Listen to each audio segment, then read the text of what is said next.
మన ప్రభు అయిన యేసుక్రీస్తు నామములో మీ అందరికీ శుభములు తెలియజేయచ్చు ఉన్నాను. ప్రియ దైవజనమా, షారోన్ మన్నాలో భాగముగా ఈ దినం మరొక వాక్య భాగమును ధ్యానించుకుందాము.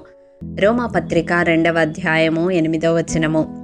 అయితే భేదములు పుట్టించి సత్యమునకు లోబడక దుర్నీతికి లోబడు వారి మీదికి దేవుని ఉగ్రతయు రౌద్రమును వచ్చును. ప్రియ దైవజనమా, శరీర కార్యములలో భేదములు పుట్టించుట ఒకటి.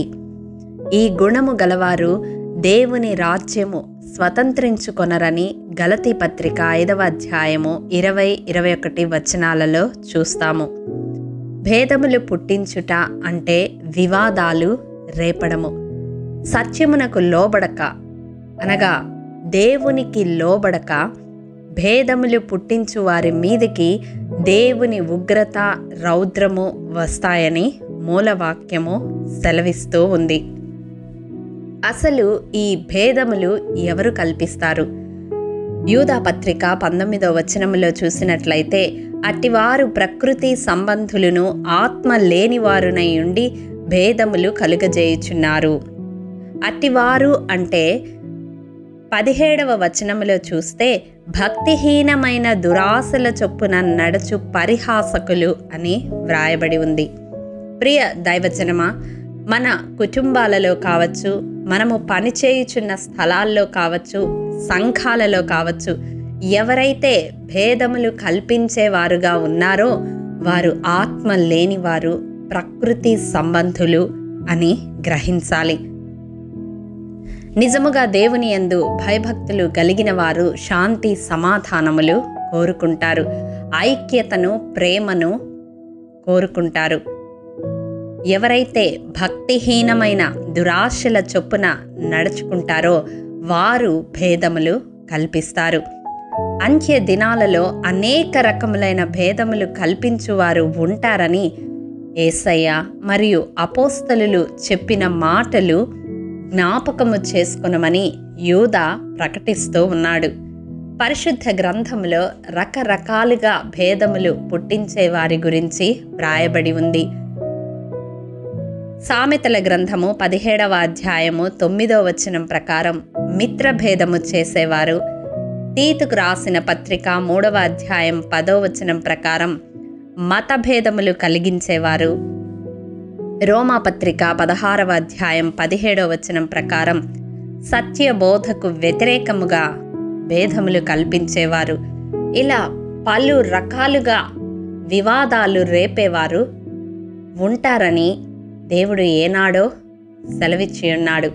ఈ వాక్యము వింటున్న ప్రియ సహోదరుడా, సహోదరి, నీ జీవితంలో నీవు నీ కుటుంబంలో లేదా నీవు పనిచేస్తున్న స్థలములో నీ సంఘములో భేదములు కల్పించే వ్యక్తిగా నీవున్నట్లయితే ఈ వాక్యము ద్వారా దేవుడు నీతోనే సూటిగా మాట్లాడుతూ ఉన్నాడు. నీవు భేదములు పుట్టించే వ్యక్తిగా ఉంటే దేవుని ఉగ్రత రౌద్రము నీ మీదకి వస్తాయని దేవుడు హెచ్చరిస్తూ ఉన్నాడు. కాబట్టి అటువంటి శరీర కార్యము మీలో ఏలుబడి చేస్తూ ఉంటే ఈ దినం దేవుడు మీ హృదయాలను సంధిస్తూ ఉండగా దేవుని కృపాసనము చెంత చేరి క్షమాపణ కోరుకొనవలసిందిగా ప్రభు పేరట మనవి చేస్తా ఉన్నాను. ఎందుకంటే దేవుని ఉగ్రత ముందు ఏ మనుష్యుడు నిలువజాలడు. ఆ ఉగ్రత మన మీదకు మాత్రమే కాదు కానీ మన బిడ్డలను, మన తరాలను వెంటాడుతూ ఉంటుంది.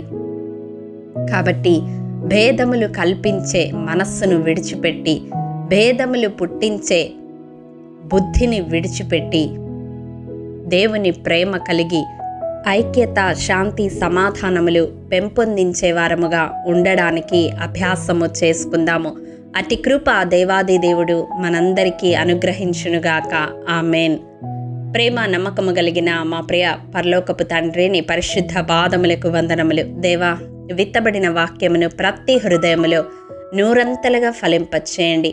ఈ వాక్యము వింటున్న వారిలో ఎవరైతే భేదములు పుట్టించే మనస్సును కలిగి ఉన్నారో, ఎవరి హృదయాలను ఆ శరీర కార్యము ఏలుబడి చేస్తుందో, నజరేయుడైన యేసు శక్తిగల నామములో అట్టి బుద్ధిని వారి నుండి తొలగించమని బ్రతిమిలాడుకుంటూ, నాయనా నీ ప్రేమతో వారి హృదయాలను నింపమని, వారు ఉన్న స్థలాలలో శాంతి సమాధానములు పెంపొందించేవారుగా రూపాంతరపరచమని యేసు అతి పరిశుద్ధ నామం పేరట అడిగి పొందుకొని ఉన్నాము తండ్రి, ఆమేన్. ప్రియ దైవజనమా, అనుదినము షారోన్ మన్నా ద్వారా అడగబడుచున్న నెంబర్ ఇన్ బైబిల్ క్విజ్ ప్రశ్నలకు సమాధానములు ప్రతి నెల మొదటి వారము కామెంట్ బాక్స్లో పోస్ట్ చేయబడతాయి. కాబట్టి గమనించి మీకు తెలియని ప్రశ్నలకు సమాధానములు తెలుసుకొనగలరని ప్రభు పేరట మనవి చేయుచూ ఉన్నాము. ప్రియ దైవజనమా, ఈ దినం నెంబర్ ఇన్ బైబిల్ క్విజ్ ప్రశ్న: ఇశ్రాయేలు వారి దోషమును 390 దినములు ఎడమ ప్రక్కన పండుకొని భరించవలనని దేవుడు ఏ ప్రవక్తకు సెలవిచ్చెను? మీ సమాధానం మాకు తెలియజేస్తారు కదూ. ప్రభు కృప మనందరికీ తోడైండును గాక. ఆమేన్. ప్రియ దైవజనమా, ఈ దినము జన్మదినము, వివాహ దినము జరుపుకుంటున్న వారికి షారోన్ గ్రూప్ తరపున హృదయపూర్వక శుభాకాంక్షలు తెలియజేయుచూ ఉన్నాము. దేవుడు శ్రేయస్కరమైన ఆశీర్వాదములతో ఈ సంవత్సరాది నుండి సంవత్సరాంతము వరకు మిమ్ములను నింపాలని ప్రార్థిస్తూ ఉన్నాము. ఆమేన్.